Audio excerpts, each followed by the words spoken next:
Dans cette deuxième vidéo du chapitre 10, on va s'intéresser plus précisément au cylindre de révolution, ce qu'on appelle plus simplement le cylindre. Un cylindre de révolution, c'est le solide obtenu en faisant effectuer à un rectangle un tour autour d'un de ses côtés.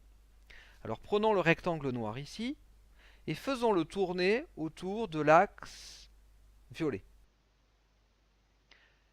Eh bien, on constate qu'en tournant, il décrit un cylindre. Voilà ce qu'on appelle un cylindre. C'est lorsqu'on fait tourner un rectangle autour de l'un de ses côtés.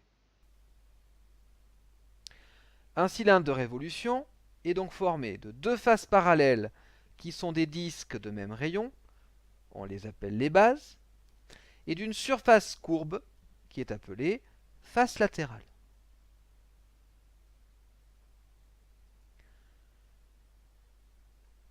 La hauteur d'un cylindre de révolution, c'est la longueur du segment qui joint le centre des bases. Et l'axe du cylindre, c'est la droite qui relie les centres des disques de base. Exemple de cylindre représenté en perspective cavalière, le voici. Donc on a bien notre base visible en bleu foncé, la base invisible, cachée, représentée en pointillé, l'axe qui passe par les centres des deux bases, et le rayon. Donc le rayon d'une base, qui est le rayon du cylindre, une base du cylindre, la hauteur du cylindre, la face latérale en bleu ciel, l'axe de révolution, ici. Comment construire un patron d'un cylindre de révolution? Un patron d'un cylindre de révolution est formé de deux disques superposables et d'un rectangle dont les dimensions sont la hauteur du cylindre et le périmètre d'un disque de base. Voici un exemple pour le cylindre précédent. Ici, pour la largeur du rectangle, nous avons la hauteur du cylindre. Et pour la longueur du rectangle, on a bien le périmètre d'une base qui se calcule, comme c'est un cercle, par 2 fois pi fois r. 2 fois pi fois le rayon du cercle. Exemple, dessine le patron d'un cylindre de révolution de hauteur 3 cm ayant pour base un disque de rayon 1 cm.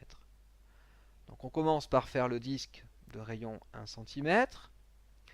Puis on a besoin de faire la face latérale. Donc la largeur, eh bien ici ça va être la hauteur du prisme, donc 3 cm. Et pour la longueur, c'est le périmètre. Donc calculons le périmètre.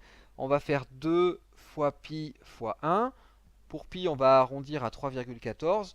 2 fois 1, 2 fois 3,14, 6,28.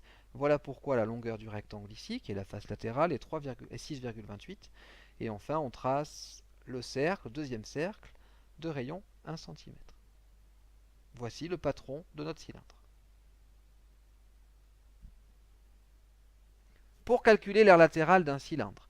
L'aire latérale d'un cylindre, c'est égal à l'aire d'un rectangle, dont la longueur, c'est le périmètre du disque de base, et la largeur, la hauteur du cylindre. Pour calculer par exemple l'aire latérale en mètres carrés d'un cylindre de 3 mètres de rayon et de 8 mètres de hauteur, on va faire 2 fois pi fois 3 mètres pour calculer le périmètre d'une base, fois 8 mètres qui est la hauteur. On obtient 48 fois pi mètres carrés. Ça, c'est la valeur exacte. Si on prend pour pi la valeur approchée de 3,14, on obtient 150,72 mètres carrés. Voilà l'aire latérale du cylindre, qui est donc l'aire du rectangle latéral, sans compter donc les bases.